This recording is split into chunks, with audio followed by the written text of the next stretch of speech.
अपनी पढ़ाई करेंगे, अपनी तैयारी करेंगे या आवाज़ उठाएंगे सड़कों पे आके, तो उसके लिए कमेटी का गठन होना चाहिए। कमेटी का गठन होगा और उसमें जो भी एक्सपर्ट हो, उम्मीद में निकल जाती है कि मैं भी कभी इस प्रशासन में, सरकार में आके अपनी सेवा दूंगा। पर सरकार आज कर क्या रही है? मैं आप बच्चों से पूछता हूँ कि सरकार आपके साथ जो कर रही है, आप ये समझते हो कि उसमें आप अपना भविष्य बना सकते हो?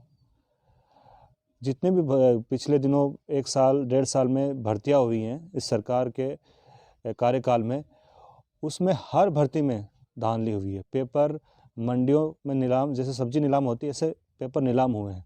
लाखों रुपए में पेपर बिके हैं।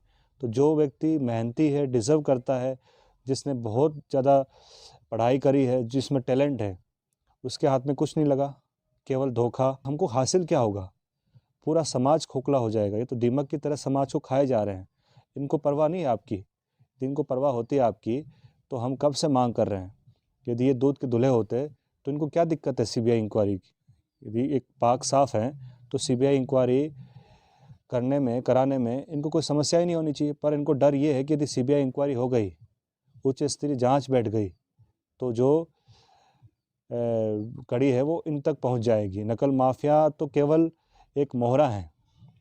सरकार की संलिप्तता के बिना, सरकार के इन्वॉल्वमेंट के बिना इतना बड़ा घोटाला संभव ही नहीं है। ये कोई लाखों करोड़ों का घोटाला नहीं है, ये अरबों खरबों का घोटाला है। और इसमें पूरा एक नेक्सस है। एक ईमानदार और विश्वसनीय व्यक्ति की अध्यक्षता में कमेटी होगी और उसमें समाज के जो भी बुद्धिजीवी हैं, जो शिक्षा से जुड़े होंगे वो होंगे, स्टूडेंट के जो ग्रुप हैं, ऑर्गेनाइजेशन हैं, वो उसमें होंगे, यूपीएससी आरपीएससी के जो सदस्य हैं वो उसमें होंगे, काफ़ी अनुभवी लोग होंगे।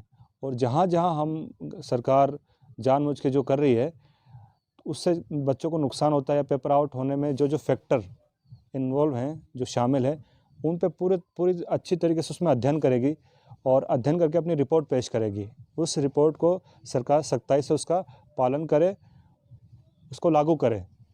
ये हमारी पहली मांग होगी। ये यदि मांग सरकार ने मान ली तो हमारा आधा काम हो जाएगा। उसके बाद में जो रिट की परीक्षा, एसआई की, लाइब्रेरियन की, जेएन की जो भर्ती हुई है, प्रायोजित तरीके से घोटाले हुए हैं।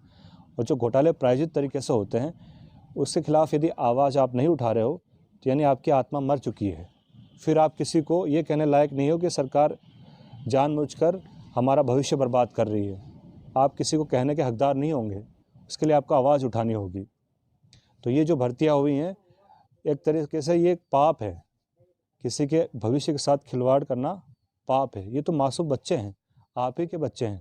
सरकार कौन बनाता है? आप लोग बनाते हो। 18 साल की जो उम्र होती है उसमें आप वोट डालते हो। ये बताइए, आप लाखों की संख्या में हो, आपके परिवारजन हैं, वो हैं, आप लोग करोड़ों की संख्या में हो। यदि आप एकजुट होकर आवाज़ उठाओगे, सरकार मना कर ही नहीं सकती। तो वो जो पाप किया है उन्होंने पेपर लीक करवा के, वो पाप कब धुल सकता है? जब उसकी सीबीआई इंक्वायरी हो, जब इन लोगों के ऊपर से पर्दा उठे कि कौन कौन उसमें इन्वॉल्व था। उसके बाद